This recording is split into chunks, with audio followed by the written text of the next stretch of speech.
your kitchen shrink and you're watching ETV, the place to be to create delicious health and a life you love. And today is Q&A Wednesday and I have a Q for you. Have you ever wanted to ferment something but maybe you weren't sure what to ferment or how to ferment it, or you don't even know what the heck fermentation is and what it can do for you? Well, if so, you are gonna love today's guest. We've got Tamara Mannelly of O Lardy Blog. She is gonna give us 4 easy peasy steps on how to ferment in your own kitchen. So hey, Tamara, thanks so much for coming in and sharing this amazing stuff. I'm so excited. So tell us a little bit, let's just start with what is fermenting, because I think it's like a new term coming up. I mean, we know about yogurt and kefir, and we've heard these terms, but what is fermenting and fermentation? Well, fermentation, it's actually a form of preservation. It's an ancient form of preservation. It may be becoming trendy right now, but it's been around for thousands and thousands of years. So it's essentially a way of preserving food back before refrigeration and freezers and all that, and hot canning and that type of thing.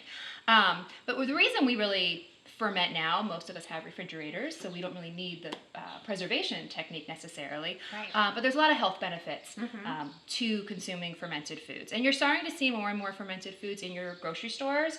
They can still be pretty expensive, and you can't always customize exactly the flavors you want. So fermenting foods, especially in the summer when you have abundance of garden stuff, it's so easy. And we're going to talk about what kind of foods you can use as well. And I think one thing to touch upon is there's so much when you go into like the world of, the grocery store, there are, yogurts and kefirs and all these things. But let's talk a little bit about the importance of fermenting on your own and in your own home and why that could be better as opposed to just buying something off the shelf. Yeah, well, you never know, first of all, what you're getting when you buy stuff off the shelf. These things are going to be fresh. And you can really customize the taste to whatever you want. Fermented foods are full of bacteria, good bacteria. Bacteria, it's scary, but we all know gut bacteria is very important. We need to have lots of good bacteria in our guts, which is why many people eat yogurt, is to get that similar benefit. Or take a probiotic capsule. But with fermented vegetables in particular, a small serving, like a quarter cup or a half a cup serving of something like a fermented, this is like a mixed sauerkraut, could have 10 trillion units of bacteria. Versus the probiotic capsule might have 6 billion or 10 billion. I mean, you can really get almost the whole bottle's worth of probiotics in one small like side a tablespoon. Dish. And you could just have it like on top of, salad in the morning. Even I've had it on top of my eggs in the morning. I love it on top of eggs. Okay. Yeah. Awesome. Or chopped up in the salad or anything. Yeah. So there's benefits definitely to fermenting at home in your own kitchen. And we're going to talk about how easy it is to do in just 4 simple steps. So what is the first step? Well, the first step, you need a container. And we want to use glass, right? You want to use a glass container. Okay. There are lots of containers available on the market. We link to them on our website and in our book, that our O Lardy Guide to Fermenting Fruits and Vegetables. Yes. I like mason jars. They're cheap, they're easy. There are other choices, but this is what I use. So you have your jar. Mason jars. They're awesome. They're just awesome. And it's not anything fancy. I mean, we all have mason jars usually for something. So then you have the food you're going to ferment. And in this case, I'm just showing organic baby carrots, just one of those bagged carrots.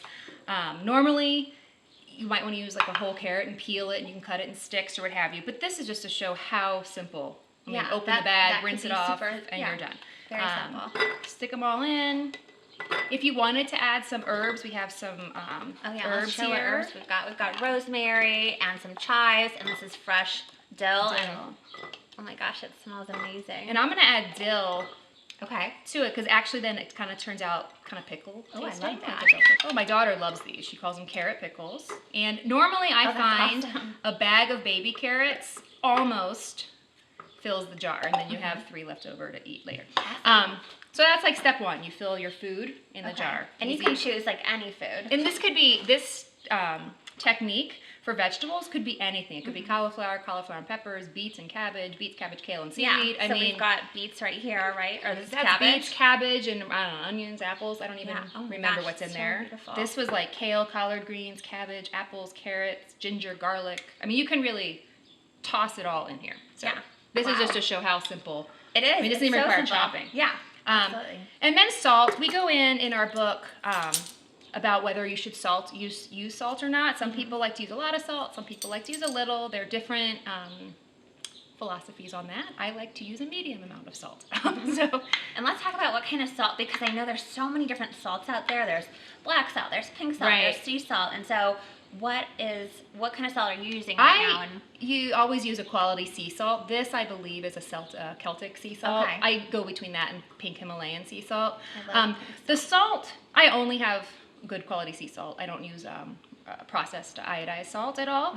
That would work in a pinch if that's all you had in your kitchen, but I would recommend just going and buying some sea salt. Yeah. The salt acts as numerous things. It keeps it, well, it tastes a little salty, which is nice.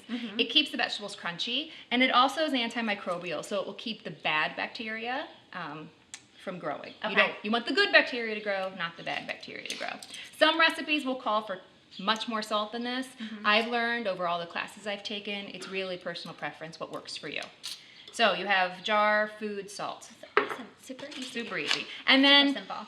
some people, you can do a wild ferment, which would be adding nothing else except for water, you're done. I like to do a not wild ferment, a controlled ferment. Basically, it's adding a good bacteria to the jar. Just to let's see what we're using give here. it a little kickstart. Just a Kickstarter. So this is a culture starter. Yeah. Okay. You can use a couple see things. that. We go into, there's numerous things you can use for a starter. We go into all that in our book. You can use liquid whey. I get this from a dairy farmer. If you don't have a dairy farmer, you know the liquid that's on top of your yogurt? Yeah, you can just. That's whey. Oh my gosh. Okay, And we so we can show just you, we have a video. skim that off and use Or you that. can strain it. We have a video how to strain it. Okay. You can do whey. I like this Body Ecology Culture Starter. It's just my favorite thing to use. There are other choices too. You could even use the liquid from a previous ferment because it already has good bacteria. Now here's a good question. Would you want to use, like if we were doing this, but we wanted to use, we only had this kind of a liquid from like the cabbage and the apples. Could we still use that? Absolutely. Okay. Yeah. Cool. And then you just have to keep in mind taste preferences. Like if that had, say, a lot of ginger or garlic and you did not want that flavor in here, then you just kind of use your thought. Or if you were fermenting berries, you might not want to have garlicky ginger.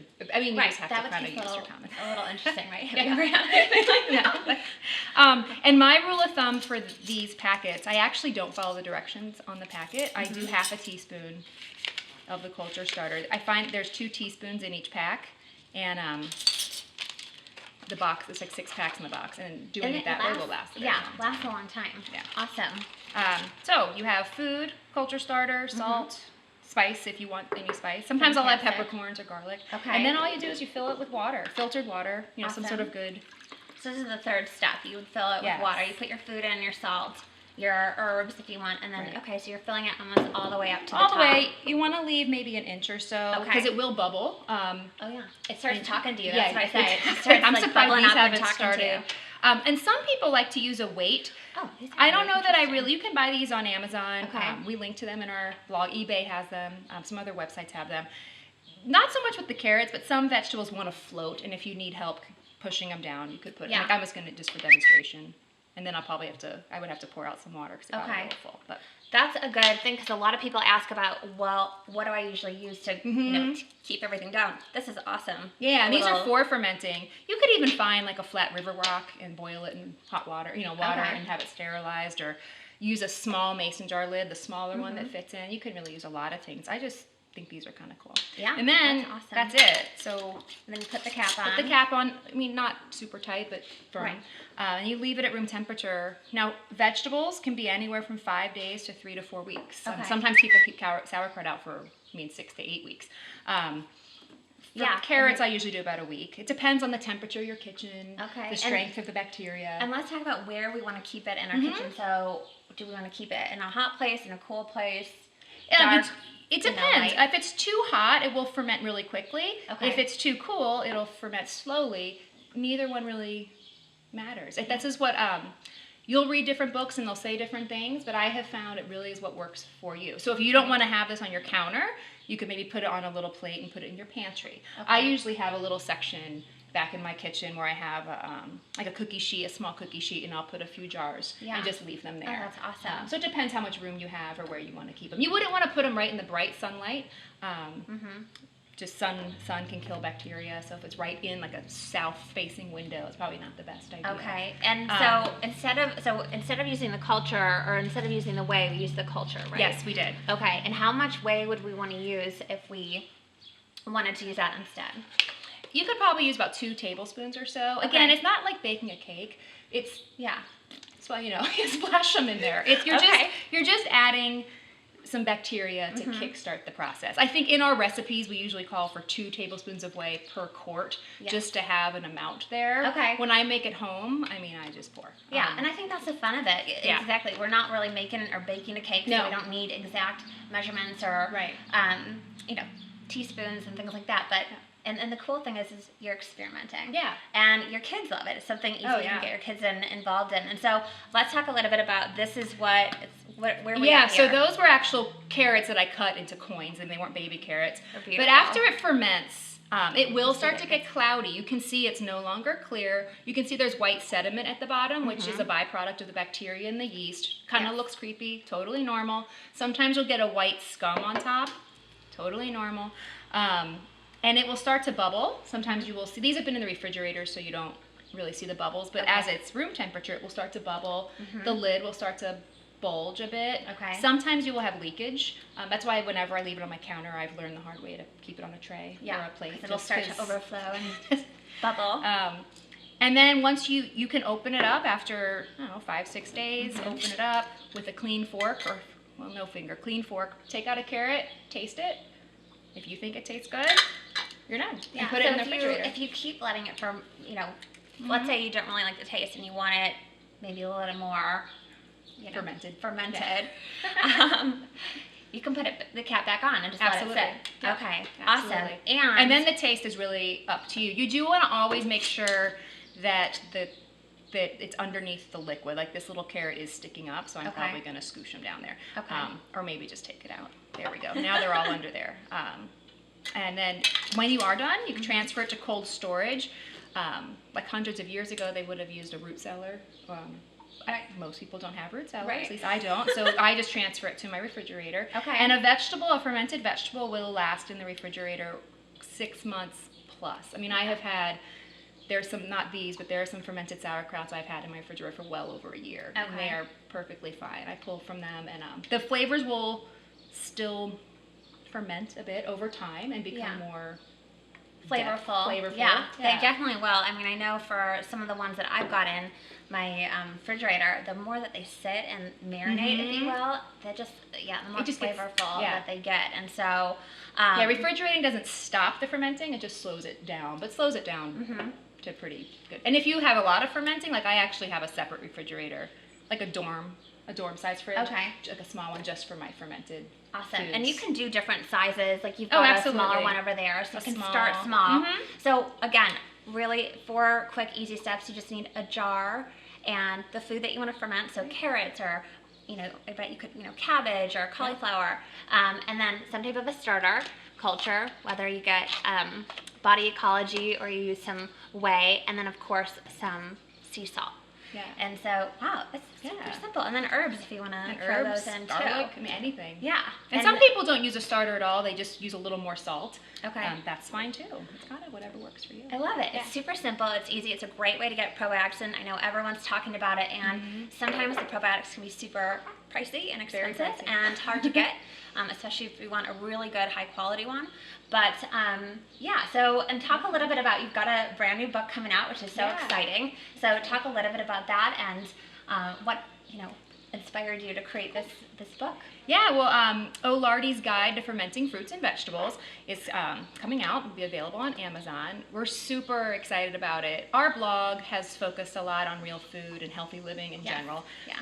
But we have a lot of fermenting recipes, and we don't do all traditional food preparations. We really touch on those a lot, and we just started getting so many recipes on there. Like, we need to write a book about the benefits of all of this. So we have the history of, the benefits of.